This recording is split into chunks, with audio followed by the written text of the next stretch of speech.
I talk about Big Brother 21? Like, do I really talk about this season? I guess I got to talk about Big Brother 21, which right now we got a season that basically has probably the best pre-jury in Big Brother history at the time. Big Brother 21 probably has the worst pre-jury in Big Brother history, and it's not even close. Like, oh my god, that pre-jury in that season was abysmal. And it's also one of the same time I almost stopped watching, mostly because it involved Isabel Nicole, but my god, that pre-jury was a rough stretch. Even on rewatch, it was a rough stretch to get through. Also, I mean, also the fact I think Jackson making the win this season is probably maybe one of the worst wins in the show's history. Like, at least the worst US win in the show's history. And it wasn't for the fact that obviously he had that impressive move in the final five. He probably would be the worst winner in my opinion. It was unbearable to watch, even during the post jury, honestly. Which I'll say is probably the only reason why this season's obviously not bomb tier, because of the post jury, actually the whole blowout 6 shooters, it actually proves obviously, but like, you do get some fun characters here. Like, well, some may not be like, well, first they end up being improved obviously in the poster. Like Tommy, like he never was the most likable in the pre-jury phase, but after the blow up, he basically becomes a lot more likable, a lot more fun to watch. Same with Chrissy, despite her constant paranoia and crying a lot of times. Like, yeah, it was not good at times, but yeah. Also, like Cliff as well. He was definitely a very likable presence throughout. Actually, it's one of the most underrated games, actually. And obviously, like many people, I adore Nicole Anthony, and I felt so bad for her when she was unfairly treated in week 3. And Holly was fine, obviously, and even on the pre-show, like Ovi was fine, obviously. Kevin was very unfairly treated, obviously. Sam was fine, obviously. Isabel, pretty terrible. Nick, Jessica. No, Jessica found a lot more funny stuff around, but I don't find that interesting, sorry. Nick, nah, whatever. Annalise, whatever. Okay, that's a moment. Jack, one of the worst people that be on the show, obviously. David, pretty unfortunate. Like, it's only because it's actually as bad as something it has to be, but it does have some of the worst players and people to ever be on Big Brother. Obviously, and like it tries to go for more like a summer camp kind of vibe, which I definitely do get, but in that image were basically a lot of the minorities end up coming wearing like camp comeback and the whole camp comeback twist, I think still is possibly in debate being the worst twist of Big Brother history. Like, what were they thinking? Like it was just a drag. But then you a great Jack Blindside, obviously, and the twist that ended up coming not as bad, obviously. Obviously, they got, again, as much as I really can't stand Jackson, his impressment in the final five were basically he was HOH, put up Tommy and Cliff, Nicole and Vito, and put up Holly, and Holly was Jackson's showman, and that's like, yeah, I can see why Tommy and Nicole would want to evict Holly. So he decided to pull an impressive move, but basically convinced that Tommy wasn't going to be loyal to them, and he ended up voting on Tommy. Which again, I think is actually still an impressive move, actually. So it's not even over, but I really don't want to talk about the season. It's not bomb tier Speedbird, honestly, but it's one that season that's probably was the roughest to get through on my rewatch. Like thinking the pre-jury and some of the characters do save it from me, but it does have some of the worst stretches of any season of Big Brother. And now we get to what I think is the worst season of Big Brother, and that is Big Brother All Stars. Now, and honestly, do I need to talk about this season? Do I need to talk about that we've finally got the first All Star season in a goddamn 15 years during this time? And it wound up being probably the most boring season in the show's history. And I really didn't like this season, but rewatching it, like, yeah, this season's not good. Not in the slightest. Like, no, no, no, no, no, no, no, no, no, no. Yeah, it's a boring slab dive. Honestly, I prefer to make this like his own video at some point, so maybe when we get to like next year, the 5-year anniversary of the season, I'll probably do a video on that, because I don't think I know what to say about Big Brother 20 also that hasn't already been said. It's a one longest season. Well, like, it has like a few interesting moments here. Like, even the worst season of Big Brother, you do have the moments. Hell, I might do like a top 5 best moments list at some point to prove that, but as a whole, again, easily the worst season of Big Brother. Now, looking back at Beauty 23, it's honestly one of the most disappointing seasons of the show's history, too. Well, I don't think it's a bad season by any means. I actually would say so on the solid tier of Big Brother seasons. It's one that could have been, been so great. Right. But obviously, it one that played like a big message of all whack people at the time, which, which I definitely do good, obviously. Like, this is a season basically it has all the black people basically just forming an alliance and basically trying to dominate and trying to have the first black win in the show's history, which I definitely do admire, obviously. And that's, I know that's, I think that's probably the most positive thing about this season, yet the most negative thing about this season. That's because that you don't get, like, any good, interesting gameplay, and it kind of pretty stagnant most of the weeks. It just reminds the whole team twist that we get, obviously. But I will say, the cast itself, I would say it's pretty great, obviously. Like Travis was a pretty fun first boot. Frenchie is probably one of the biggest disaster first HOH's history, which has to come in the next boot. But I think we're fine. Unfortunately, like Christian had a really fun downfall and a good blind side. Brittany, I absolutely adore this season. That's more because of what she's done outside the show, and also she's also autistic. And I always kind of love more autistic people, so I have to do a follow for Brittany.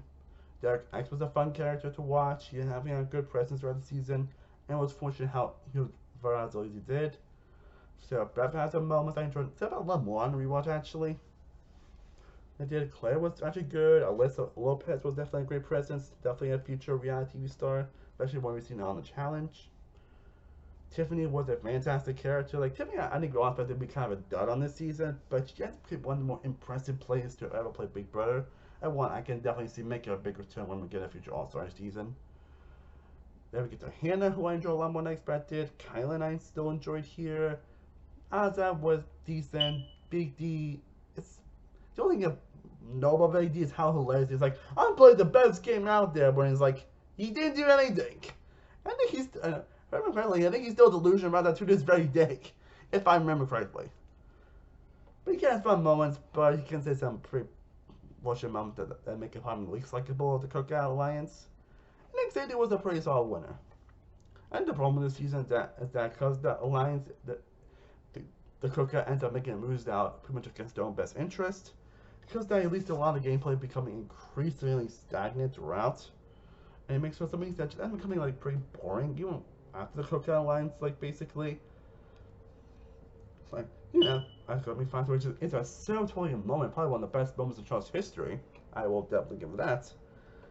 And that's a pretty obvious on who is going to be their boots, and the people that are incoming boots are and the people that again Tiffany, Hannah, and Kylan, who are basically were the most like dominant and most present people in the Cookouts, and they're becoming the next people to vote out.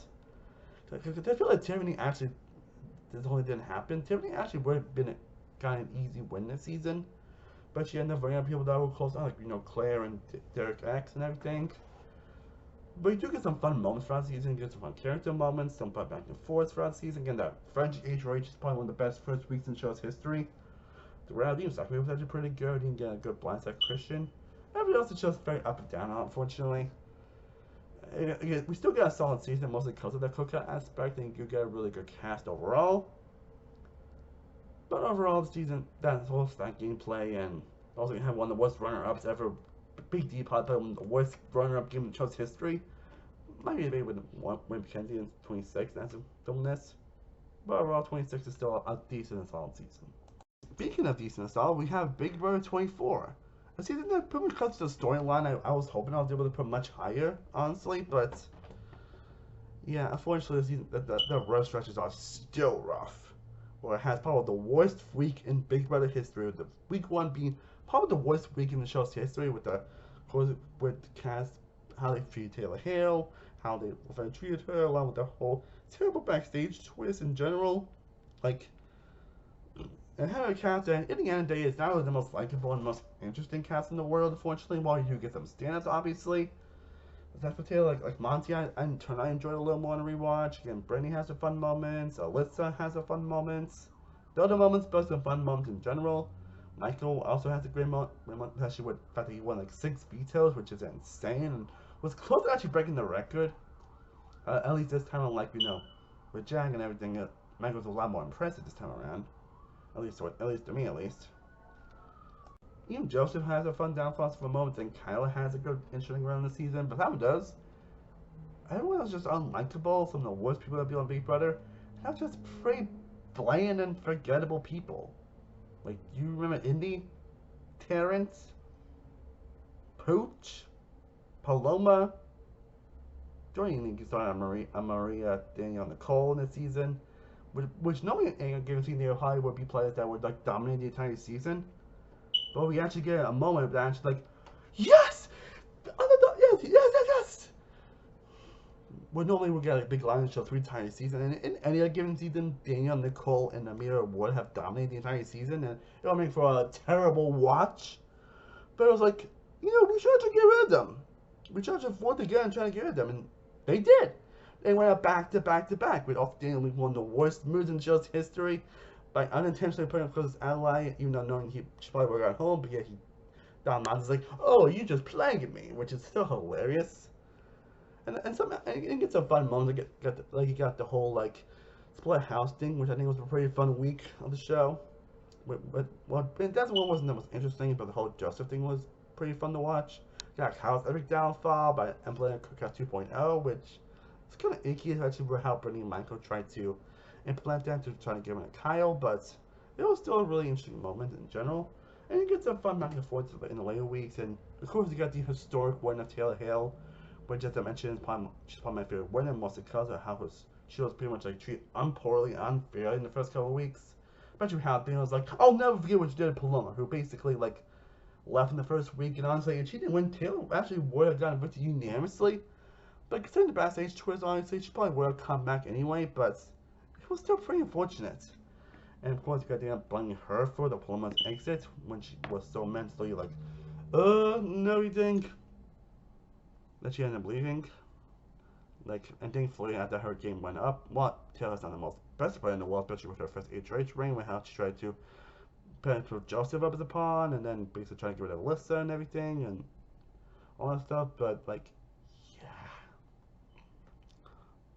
And really, that win's probably, that win, honestly, is probably the only reason why this season's not terrible, honestly, because it probably could have been close to being, like, on the mid tier, probably close to being the bad tier, mostly because of the cast itself, and the boring gameplay points, and just unbearable it can't be at points because of the gas, but the story here definitely pushes to being a decent tier. I think probably actually higher, honestly, because of that win, but I think around toward Big Brother 23 is probably the best thing for this season.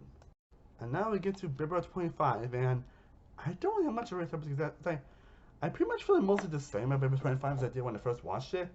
Like, it's probably the season that feels so long because it's 100 days. Has a pretty great cast overall, despite some people actually pretty unlikable, like with Jared Sweetfield's son, who's probably one of the most disappointing house controls history. Seeing Surrey play this season was definitely impressive, at least in the first half. Again, all the positives I would say is probably mostly in the first half, because I think the first half is probably one of the best stretches of gameplay, best, most fun gameplay, and most fun moments in the history of Big Brother. Really into a crazy boat flip at week 6, which is probably one of the best weeks in the show's history. And I wanted to say anything after that was bad, obviously. I need to see, obviously, everything else tanked after that. I mean, you do get like a life of double eviction afterwards, and you also get the zombie week, which is probably debated the worst twist in show's history, which is probably debated the worst twist in Big Brother history. But you get a pretty interesting Nicole week, which proves that, hey, maybe Brother shouldn't be too passive. People Big Brother should learn that, by the way. And then you get a life after Karen's second eviction, which is kind of expected, and then you get like a pretty epic like Corey and America blindside. But after that, the season just kind of, I think that's where my season tanked for me, honestly. We get another life of double eviction. Jag and everyone acted very terribly, especially towards Felicia. Jag probably could have made like 2 all-time bad moves, but somehow by being him voted out week 4, being safe by Matt, ends up making the end with Matt and win the season. Like, how? Like, I'm still don't happy about Jag's win, honestly. Also, as I mentioned before, he definitely has some good moments, and I like that he went to his community and everything, but he can't be holding that out and unlikable at times. I totally forgot how collectible he can be at times after this rewatch. Mostly because of how he treats certain people, actually, and how he acts like so holier than now, I think, especially during his jury speech. But he probably made some of the worst moves in the show's history, especially towards the winner. But the pre-jury phase, at least the first 6 weeks, are still pretty impressive. And you still get some pretty great moments that do end up elevating the season too. I think it's still a pretty solid, good season, but again, that downfall, while I don't think it's a bad downfall, it's still a pretty bad downfall. And now I'm just going to go through the Celebrity Big Brother seasons and the over-the-top season just really quickly. Most of that, some ones I don't have much to say about. Was Big Brother 1, I think it's still a good season, probably the best one we've gotten obviously.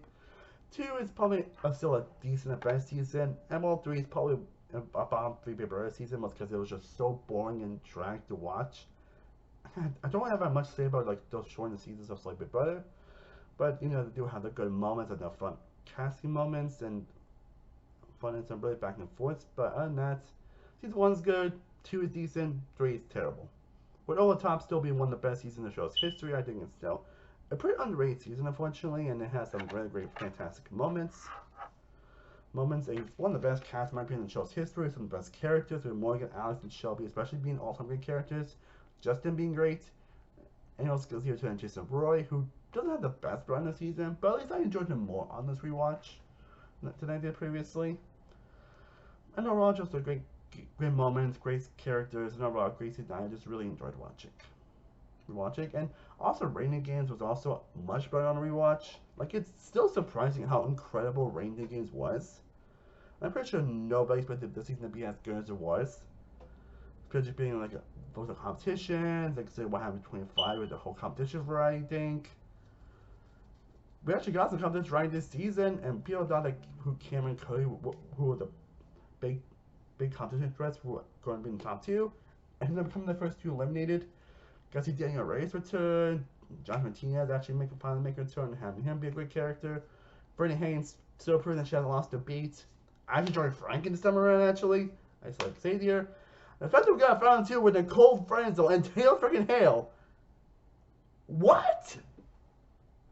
What? And Nicole Franzel actually being a great play this time around, a great presence on like her time when people are All-Stars too. And actually winning the season. Like, wow. Just wow. Yeah, I love Reindeer Games. I really hope we do actually make it a return at some point, because I would love to see this be a really good thing, honestly.